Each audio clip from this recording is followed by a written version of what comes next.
স্বাধীনতার গান গাইতাম সেই দিনগুলোর মতো। বন্ধুরা আমার, এই যে তোমরা কারা কক্ষের মধ্যে অন্ধকার বন্দি জীবন যাপন করছো, তোমাদের কি ভয় হয়? ভয় পেও না বন্ধুরা আমার, ভেঙে পড়ো না। কারাকক্ষের এই অন্ধকার যেন তোমাদের গ্রাস না করে। নিজের দেশটাকে সুন্দর করে গড়ে তুলতে তোমরা আজ যা করেছো, তোমাদের সন্তানেরা করবে আরো, তারপরে আরো।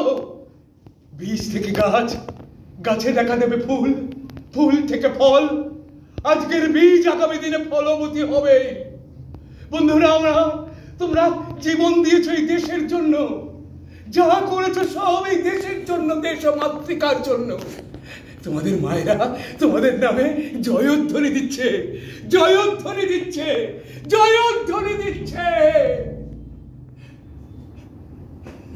কিন্তু সত্যি কি সব মায়েরা তার সন্তানদের নামে জয়ধ্বনি দিচ্ছে? আচ্ছা আচ্ছা, কোনো মা যদি এসে বলে, বিশ্বাস আমার বেটা সেই যে তোর সাথে যুদ্ধে গেল, কই সে তো আর ফিরল না। কোনো বন্ধু যদি এসে বলে, বিরসা আমার মারা, কোনো বাবা যদি এসে বলে, বিরসা আমার বেটা, কি জবাব দেব? কি জবাব দেব? কি জবাব দেব? নেই নেই, বিরসা মুন্ডার কাছে কোনো জবাব নেই,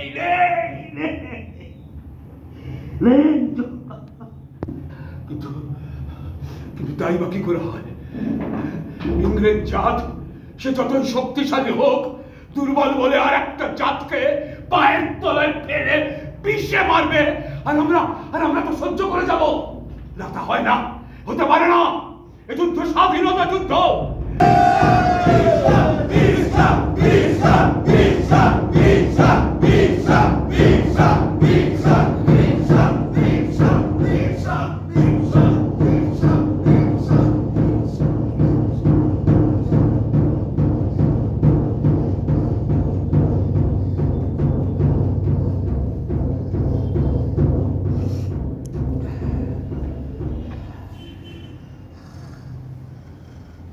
কেমন আছো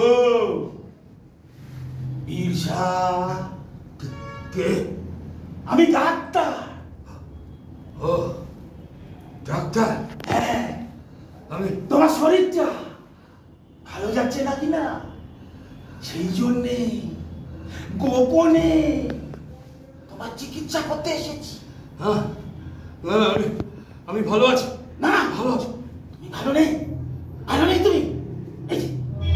এই যে দেখে দেখে চিৎকার করে ওঠো, তোমার স্বজাতিদের উদ্দেশ্য ভালো।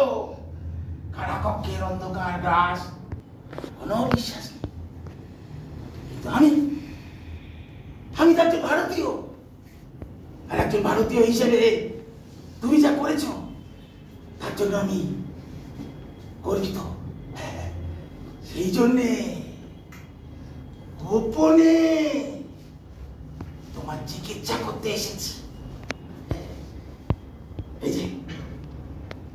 এই যে ইঞ্জেকশন দেখছ, এই এক ইঞ্জেকশনে তুমি আবার সুস্থ হয়ে উঠবে, তুমি আবার লড়াই করতে পারবে, তুমি বল ফিরে পাবে। তোমার হাতটা বাড়িয়ে দাও।